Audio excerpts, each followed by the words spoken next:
So how is it going, guys, and welcome to today's episode. This one is gonna be amazing. Why? Well, because we're gonna try to put the camshafts back in place.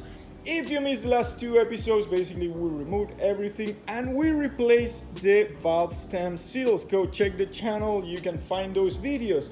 But today we do have everything ready to be installed back in place. The cams look beautiful, all the caps are shiny, clean, even the bolts, man, even the bolts are clean. So yeah, hopefully we're gonna put a lot of oil over the place and we're gonna follow those instructions provided by the manual, and we're gonna put everything back. So before even attempting to position the cams in the proper space, what we need to do? Well, we need to lube this thing. So we're gonna use this ultra thick thingy and we're gonna do something like this.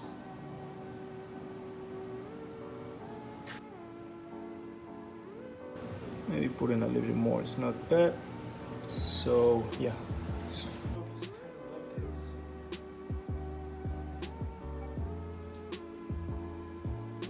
Okay, with the cams in place, now it's time to place the bearing caps. We're gonna start with number 3 and number 7.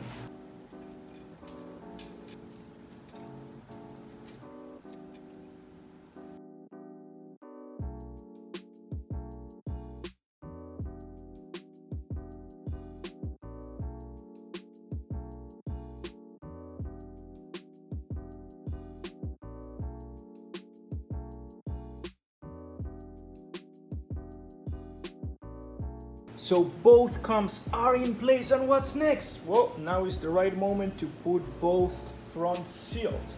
So we're gonna be using these gaskets. This came out of this package. This is the Toyota gasket kit, which basically provides us with what we need. So this is the gasket kit, and in this case we're gonna use the ones from the cams. They should be exactly the same, and are these two ones. Now is exactly the perfect moment to grab some grease. In this case we're gonna use a Valvoline multi-purpose one. It's not that this is sponsored yet by them, but eventually one day it would be. There we go. So grab it and put some grease in the inner side. Slice it in.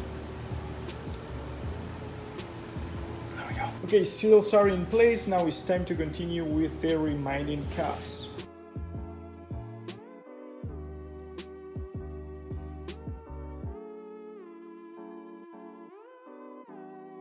Okay, and now it's time to put the cap number 1, and in order to do so we need to build the gasket. Something interesting to note is that we will have up to 15 minutes to assemble everything after application. So no pressure. There we go.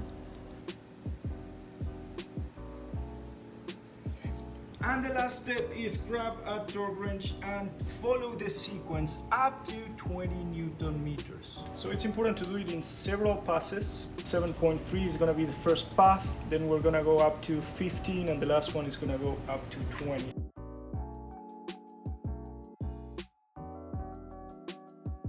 14 Newton meters. Okay, let's do this again.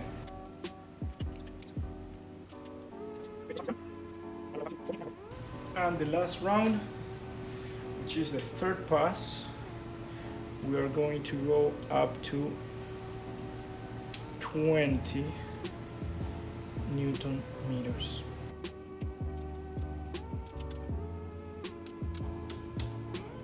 Okay guys, so we may think that we finished putting the cams back in place, but the truth is that according to manual we have not.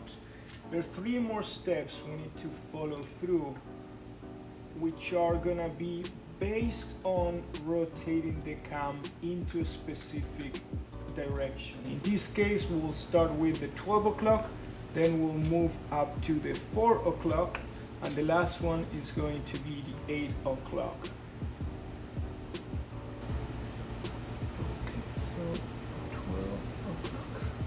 Okay, so with the first cam in the 12 o'clock position, now it's time to loosen the number 1, number 2, and number 6, and then readjust it up to the 20 Newton meters.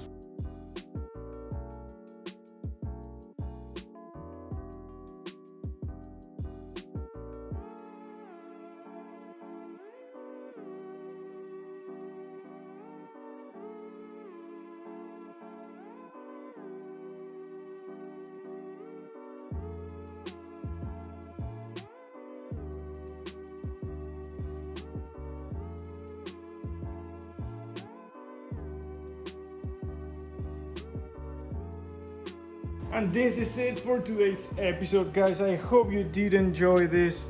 Both cams are back in place. Man, they are even in top dead center. So amazing. A lot of progress so far. I'm really happy about this. And a lot of things to get done as well. In the following episode, valve covers need to go back. We need to remove the engine, and catch this, guys. We need to start doing some beautification within the engine. So probably I'm gonna be painting the engine block. The engine then needs to go back into the car. So another episode is gonna be how to properly place with the CX Racing engine mounts the engine into the FRS, and hopefully one day this car will be moving. Thank you very much for watching. God bless you. Click subscribe, join the family, and peace out.